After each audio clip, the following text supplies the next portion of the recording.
Number 13, Phantom of the Opera. Some people may think this is a controversial spot to put this on the list. A lot of people think this is one of his worst. It is still relatively low on the list, but I enjoyed this film quite a bit. It almost has a guilty pleasure, and the thing about this film is that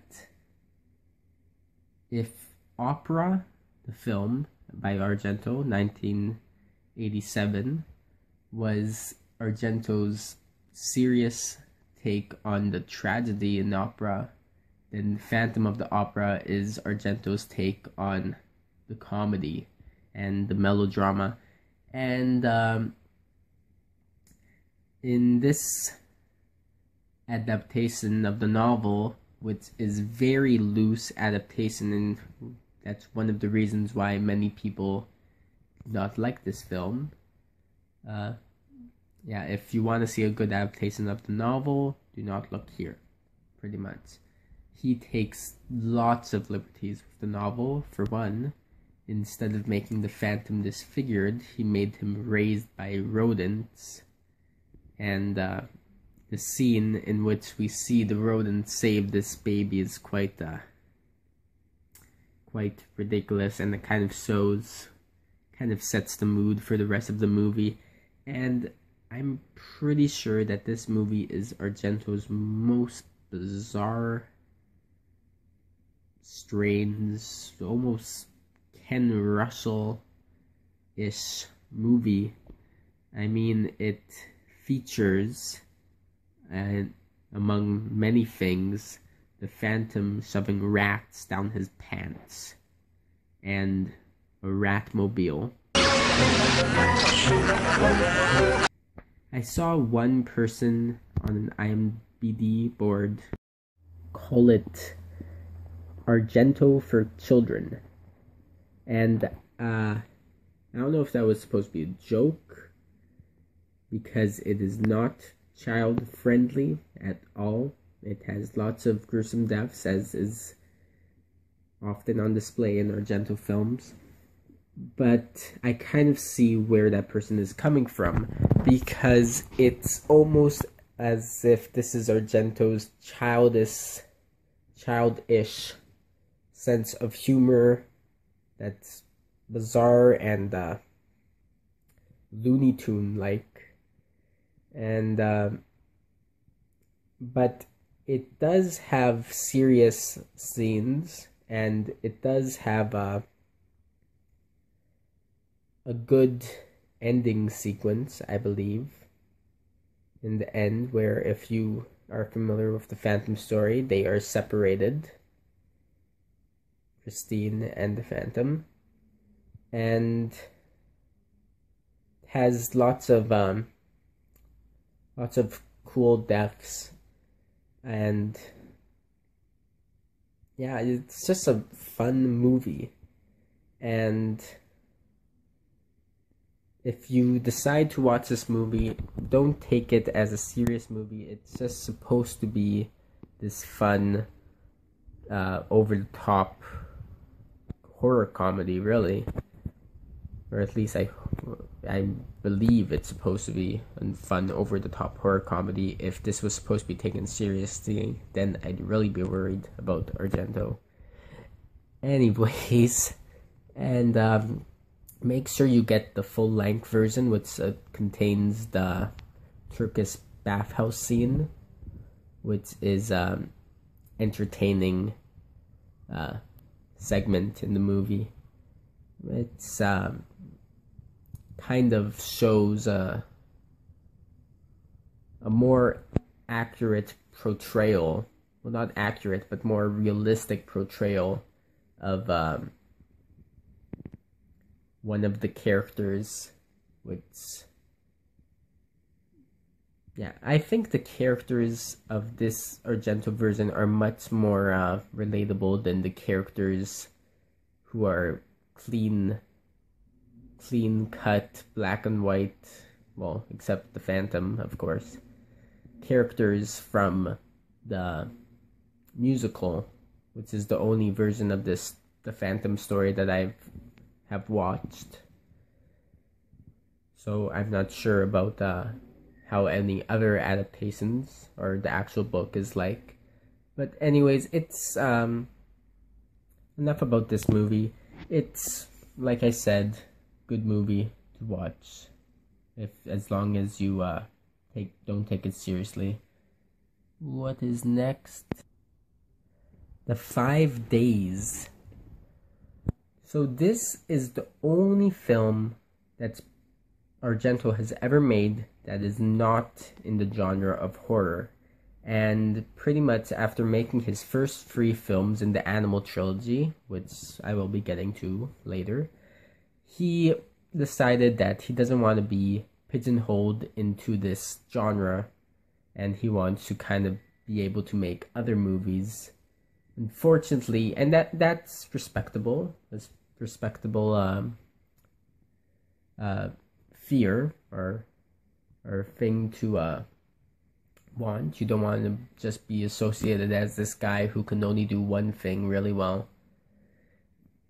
But anyways, this film is a comedy, and this is also Argento's probably only film that's directed specifically for Italian audiences, and it's a historical comedy about the 5 Days of Milan, and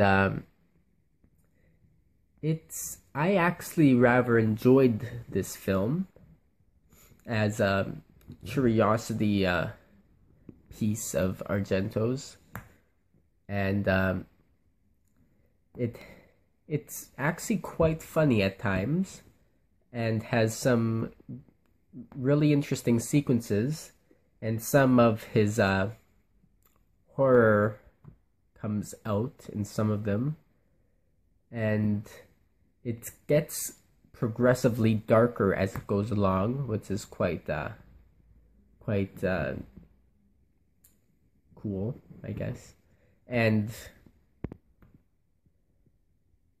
pretty much it's a buddy flick between these 2 characters who go wandering around the streets throughout this whole revolt, and they're one of the I kind of got little vibes of Luis Buñuel in this film, like a Luis Buñuel with slapstick humor added in.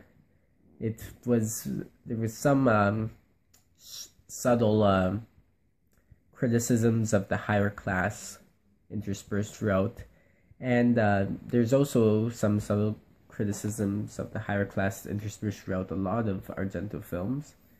One of my favorite scenes, which really remind me of Buñuel, is a scene where the main character is hidden under a table, and there's a banquet with all these important peoples, and you see all the people's shoes, and as they talk, you see their feet move in a different way, which represents the way that they're speaking and their manner of person. And it's a really entertaining, funny, and well done scene. And yeah, so while it's a bizarre Argento film in that it's not a horror film, it is pretty enjoyable, and I'd rather see Argento be making the 5 Days rather than the next Dracula 3D, though I would much rather see him make the next Bird with the Crystal Plumage or the next Suspiria, but I don't think that's going to be happening anytime soon. So, next on the list. Okay, so at spot 11, we have The Cat O' Nine Tails. Now, this might be a little controversial spot because some may feel as if this spot is too low for this film. And I really did enjoy this film. This film is the second of Argento's films in his Animal trilogy, which is a loosely based trilogy that all have animal names in the title. The first one, which was his debut, was The Bird with the Crystal Plumage. Then we have The Cat of Nine Tails, and then we had Four Flies on Grey Velvet. So, Argento himself was not very happy with this film because he was trying to go for more of a French film noir, but he ended up being forced to make it more into an Americanized film noir, and I kind of think I would have liked this movie much more if it had more of that European vibe to that's present in lots of his giallos. And The Cat of Nine Tails, I think it's his most highly stylized movie, and it's just not my favorite of his early movies. And I think one thing that goes against it is its complex plot, and they say that there's like 9 different leads, and I think it's the most complex of all of Argento's giallos. And I don't know if this is Argento's fault or my fault because I wasn't paying too much attention, but I honestly forgot who the killer was when they revealed him. But it is an enjoyable movie. It does have its memorable characters and memorable moments, and there's a nice bit of irony at the end when you find out the killer's motives, which is quite interesting. And yeah, so that's it. So at number 10 we have the Stendhal Syndrome, and I believe this is the film that Asia Argento gives her best performance in, and I think this must be, next to The Card Player, Argento's most disturbing film. And the reason why this is so disturbing is that it deals with lots of more rape than killing, and this is another film that touches upon the aspect of trauma and past trauma and what it could do to a person. And it also, I was a little annoyed.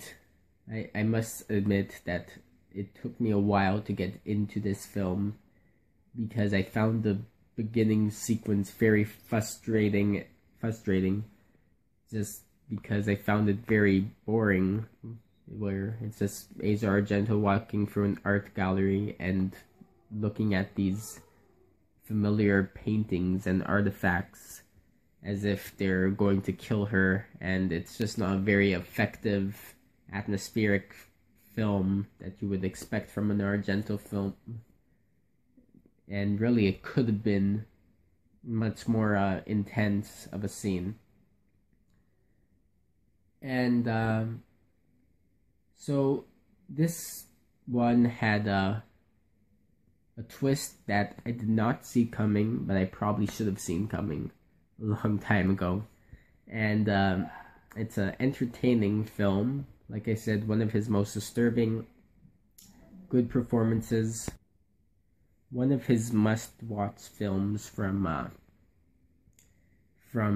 his post-90s era, or as some like to call it, his Asia Argento era.